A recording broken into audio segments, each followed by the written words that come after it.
5 minutos faltan para llegar a la 1:30 de la tarde y vamos a tomar contacto con Germán Ferreiro, abogado penalista. Muy buenos días, Germán. ¿Cómo estás? Aquí Tiki y Fabio te saludamos. Hola Tiki, muy buenos días, un placer saludarte y un abrazo para Fabio también. Abrazo. Bueno, qué bueno escucharte porque tenemos tantas cosas para preguntarte y a mí me gustaría comenzar por el tema de Carrascosa porque, bueno, finalmente quedó absuelto en la causa por la muerte de su esposa María Marta García Belsunce.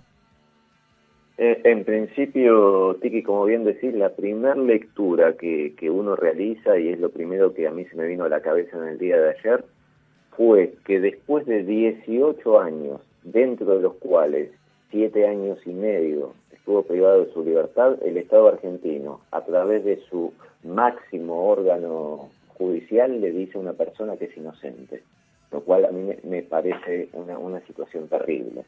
Uh-huh. Es decir, que incluso se encuentra reñido con los instrumentos internacionales que el Estado argentino ha ratificado, que tienen que ver más que nada con el plazo razonable de juzgamiento, ¿no es cierto? Uh-huh. Estamos hablando de una persecución penal que duró 18 años y al día de hoy el Estado le dice que es inocente. Sí. Hay que tener en cuenta también, los hechos lo han demostrado, que Carrascosa fue condenado públicamente antes que se pida la justicia.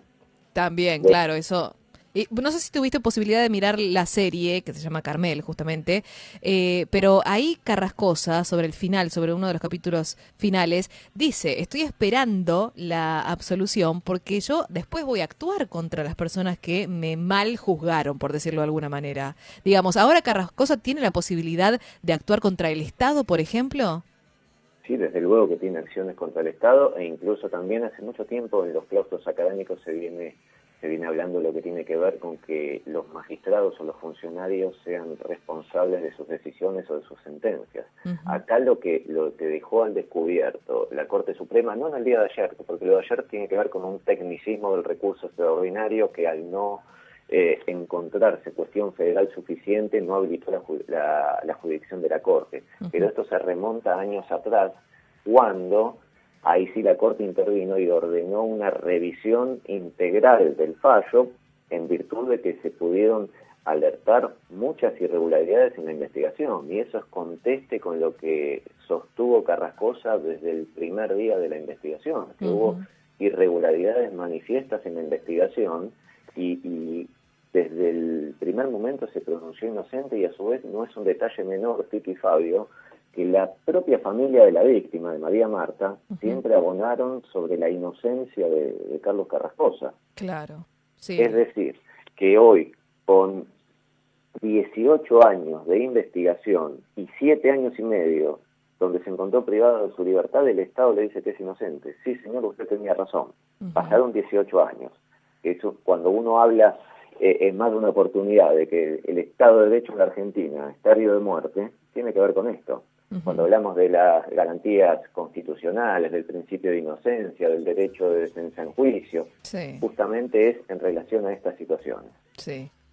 Ahora, Germán, ¿cuál es el cambio? Vos lo estás marcando muy bien. Este hecho ocurrió, este asesinato ocurrió hace 18 años.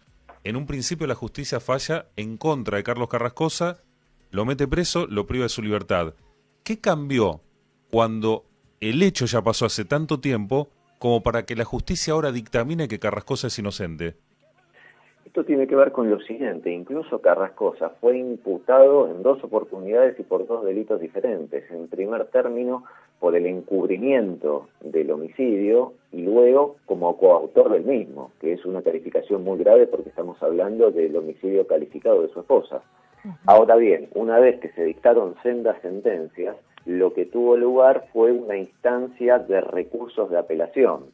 En uno de esos recursos es que la Corte ordena la revisión integral del fallo, en virtud de que se pudieron alertar con prístina claridad una serie de inconsistencias y de deficiencias en la investigación que eran flagrantes.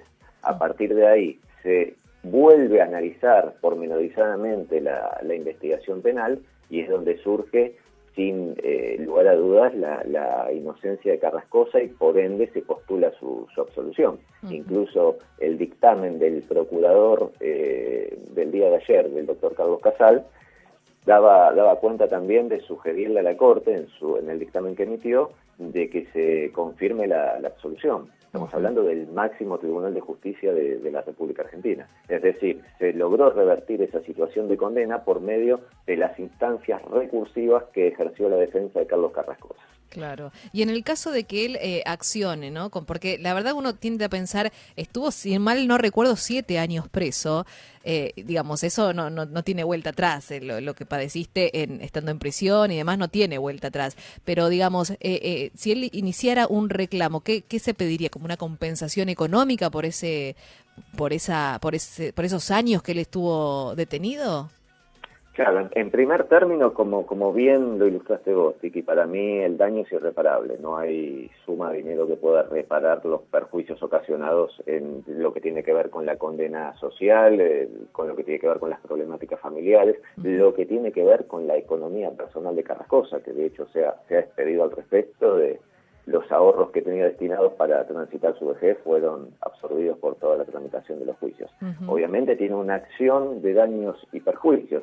A mí se me viene a la mente siempre ejemplos similares, como fue el caso de Guillermo Coppola, como fue el caso de Fernando Carrera, que estuvieron privados de su libertad y luego la justicia lo determinó, pero acá hay que poner en claro que no se trata de una absolución producto de una prescripción ni nada por el estilo. Acá está diciendo la justicia que es inocente, que es muy distinto a que se llegue a una absolución o a un sobrecimiento producto de una prescripción, es decir, transcurrió el tiempo, no se pudo arribar una condena, se lo libera de la actuación por el paso del tiempo. Acá es distinto, no se trata de eso, se trata de que la justicia, analizando los elementos, está diciendo que es inocente. Por eso surge. Mira, acá nos estamos mirando con Fabio, porque uno piensa, pero si Carrascosa es inocente, digamos, la pregunta que subyace y que, digamos, perduró durante todos estos años, ¿no? ¿Quién mató a María Marta? La verdad es que a mí me resurge la pregunta, porque... Sí, y además a propósito de esto que te pregunta Tiki, Germán, ¿cómo se puede pasar de blanco a negro, no? También. Porque, o sea, Carrascosa como cómplice y como coautor a inocente. Claro, por eso el caso fue tan emblemático, porque evidentemente, y esto lamentablemente, y no quiero ser reiterativo en ese punto, pero uno que ejerce la profesión a diario lo ve en más de una oportunidad, que existen situaciones que es lo que lo llevan a uno a manifestar que en ocasiones el Estado de Derecho está herido de muerte, porque las garantías constitucionales en determinados procesos quedan en los libros y no se traslucen en la investigación. Uno lo ve a diario y tiene que litigar contra ese tipo de cuestiones, mientras no que hay también magistrados que son muy honorables, pero lo cierto es que investigaciones de este tipo ocurren y muy a diario. Estamos hablando de 2 condenas, no una, de 2, por encubrimiento y por coautoría, y luego pasamos a una absolución donde la Corte está diciendo que la investigación fue irregular.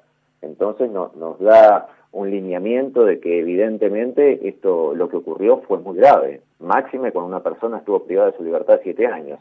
Y en colación a la pregunta acerca de la autoría material, justamente en este año, el transcurso de este año, se iba a llevar a cabo, creo que en el mes entre agosto y octubre estaban previstas las fechas de juicio, lo que tiene que ver con un nuevo juicio oral que tiene como presuntos coautores del homicidio al ex vecino del country, Nicolás Pachelo, y a 2 empleados de seguridad, que se suspendió el juicio producto de la pandemia de COVID-19 que obligó a reprogramar todas las audiencias. Claro. Pero está previsto ese debate, ese juicio oral y público con presuntos coautores del homicidio, que de hecho, por lo que yo también escuché de sus testimonios, el interrogante mayor de Carrascosa en estos tiempos es primero descubrir la verdad material de lo que ocurrió con la muerte de su esposa. Exacto, me parece que es lo que queremos todos, porque la verdad que este es un caso que se hizo muy mediático y demás, pero la verdad es que hay que llegar a la verdad de quién mató a esta mujer. La verdad es que es todo muy, muy llamativo, y bueno, y ahora todo el tema de la serie que reflotó, por supuesto, el tema, ¿verdad? Pero siendo inocente Carrascosa, bueno, habrá que determinar entonces si Pachelo fue quien efectivamente mató a María Marta García Belsunce. A mí me encanta escucharte, Germán, porque además veo que tenés una mirada social bueno, Eduardo siempre te pregunta por los temas de inseguridad y vos combinás, me parece a mí, el derecho con lo social y me parece súper interesante escucharte. Así que, bueno, te vamos a volver a escuchar en cualquier momento porque ahora nos tenemos que ir a las noticias. Pero déjame decirle a la gente que vos tenés una guardia, digamos, ante cualquier problema, cualquier asunto de inseguridad que surja, te pueden llamar, te pueden convocar, ¿verdad? Por supuesto, sí, que ante todo agradezco enormemente tus palabras y nuestras vías de contacto las 24 horas, todos los días del año, es en el 15 57 57 12 49 o por vía de correo electrónico info@germanferreiro.com.ar. Excelente, Germán, muchas gracias como siempre. Un muy buen fin de semana para ambos, que siga muy bien, gracias. Igualmente, Germán Ferreiro charlaba con nosotros, abogado penalista.